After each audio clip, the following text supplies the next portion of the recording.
9 de cada 10 no asistieron a votar. ¿Por qué? Mire, primero están las explicaciones malintencionadas.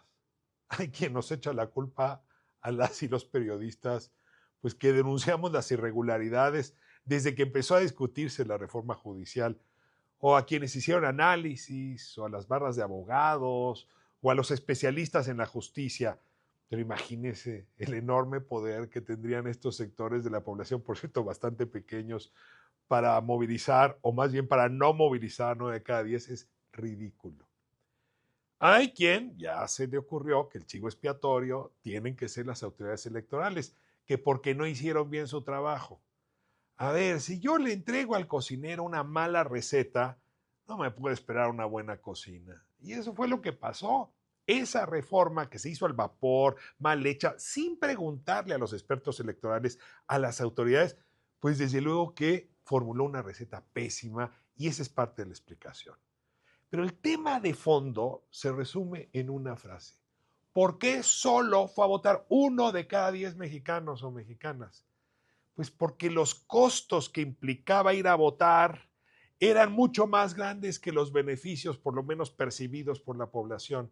¿A qué costos me refiero? Mire, 3 cosas que volvieron muy compleja la elección. Primero hablemos de la ciudadanía. ¿Cuántas horas implicaba informarse sobre los posibles candidatos?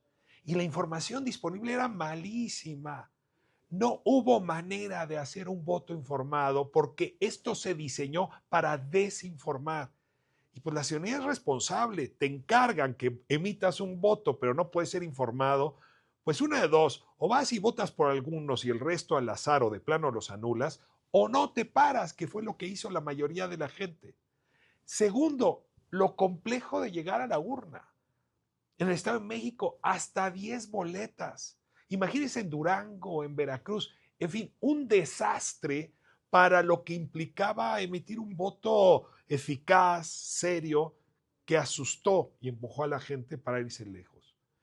Fue también muy complejo para las candidaturas. Si uno quería ser candidato a jueza, magistrada o ministra y no contaba con redes clientelares, apoyo de partido y acordeones, sobre todo con mucho, mucho dinero, pues desde luego que no tenía ninguna posibilidad. Así es que al final, pues estas candidaturas se refugiaron, se escondieron y no se dieron a conocer. 95% de las candidaturas, nadie escuchó hablar de ellas nunca.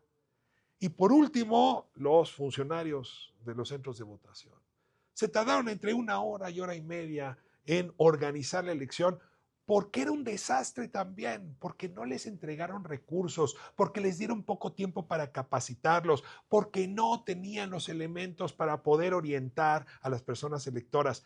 En fin, esas 3 complejidades, la de la ciudadanía, la de las candidaturas y la de los funcionarios, hizo que esto se volviera inadmisible para 9 de cada 10 mexicanos. No le andemos echando la culpa que si al periodismo, que si al análisis, que si a los institutos electorales. Tienen nombre y apellido los que aprobaron al vapor esta iniciativa.